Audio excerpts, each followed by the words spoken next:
சென்னையிலிருந்து கொல்லம் போன கொல்லம் எக்ஸ்பிரஸ் அது விருதாச்சலத்துக்கு முன்னால் போகும்போது அதில் ஸ்லீப்பர் கோச்சில் ஒரு பேசஞ்சர், அவங்க கர்ப்பிணின்னு சொல்கிறாங்க, அவங்க வாந்தி எடுக்கிறதுக்காக கேட்டுக்கு வந்திருக்காங்க. அப்போ அவங்க தவறி விழுந்திருக்காங்க. அதில் அவங்க இறந்துருக்காங்க. அது ரொம்ப சோகமான இந்த நிகழ்ச்சி. உண்மையில் அதுக்காக என்னுடைய ஆழ்ந்த இரங்கலை தெரிவிச்சுக்கிறேன். அவங்க அலாம் செயினை இழுத்து பார்த்து அது வண்டி நிற்கல. அந்த கோச்சை விட்டுட்டு அப்புறம் வேறு கோச்சில் போய் இழுத்து வண்டி நின்றுருக்கு. அதனால் அது உடனே இழுத்து நின்று இருந்தால் அவங்களுடைய உயிரை காப்பாற்றிருக்கலாம் அப்படின்னு சொல்கிறாங்க. இது உண்மையிலே ரொம்ப வருந்தத்தக்க விஷயந்தான். ஆனால் எப்படி அலாம் செயின் எப்படி செயல்படுதுன்னு பார்த்திங்கன்னா, அது அதுக்கு பேர் அந்த ஐசிசின்னு பேர், இன்டர் கம்யூனிகேஷன் செயின். அது அந்த செயினை இழுத்தா பேசஞ்சர் எமர்ஜென்சி அலாம் வால்வ் அப்படின்னு ஒரு வால்வ் இருக்கும். அந்த வால்வ் எப்போவும் க்ளோஸ்டாக இருக்கும். இதை செயினை இழுத்த உடனே அந்த வால்வ் ஓப்பன் ஆகிடும். வால்வ் ஓப்பன் ஆன உடனே அதில் இருக்கிற ப்ரெஷர் என்ஜின் வரைக்கும் போகும். ப்ரெஷர் என்ஜின்கிட்ட போய் ப்ரெஷர் டவுன் ஆகிடும். அங்கே 5 kg ஒரு 5 kg per சென்டிமீட்டர்னு ஸ்கொயர் சொல்லுவாங்க. 5 kg per சென்டிமீட்டர் ஸ்கொயர். அது ப்ரெஷர் இருக்கும். அந்த ப்ரெஷர் இந்த வால்வ் ஓப்பன் ஆன உடனே அது ப்ரெஷர் டவுன் ஆகி 4.86க்கு போயிடுச்சுன்னா அது பிரேக்கு அப்ளை ஆகும்.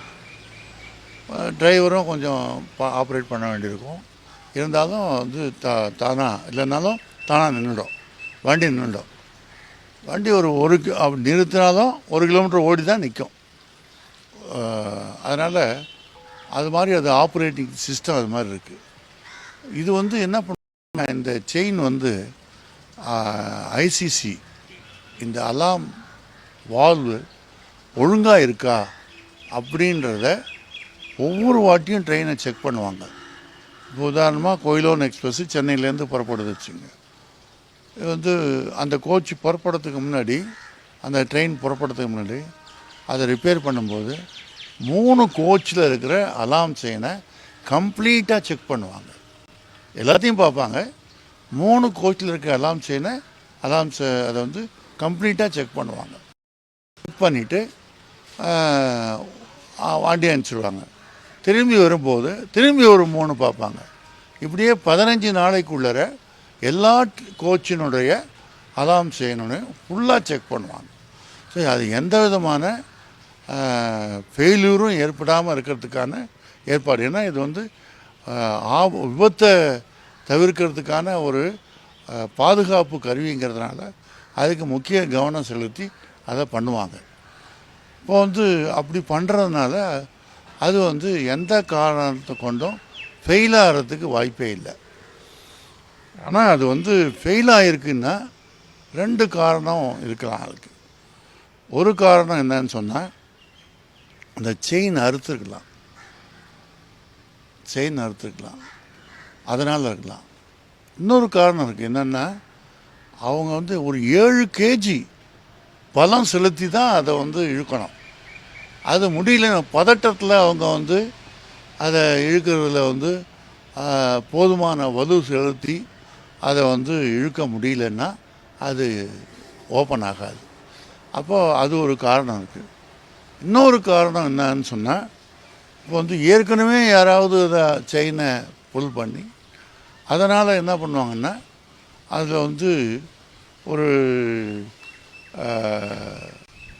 ஐசோலேட்டிங் காக் அப்படின்னு ஒன்று இருக்கும். அது க்ளோஸ் ஆகிடும். அது வந்து அது க்ளோஸ் ஆகி அது சஸ்பெண்ட் ஆகிடும். அப்போவும் உங்களுக்கு நீங்கள் செயின் புல் பண்ணாலும் வண்டி நிற்காது. ஸோ இது வந்து ஏற்கனவே செயின் புல் பண்ணியிருந்தால் அது மாதிரி ஏற்படும். ஸோ அதர்வைஸ் செயின் அறுத்திருந்தாலோ அல்லது வேறு காரணத்தால் தவிர வேறு வகையில் அது ஃபெயில் ஆகிறதுக்கு வாய்ப்பே கிடையாது.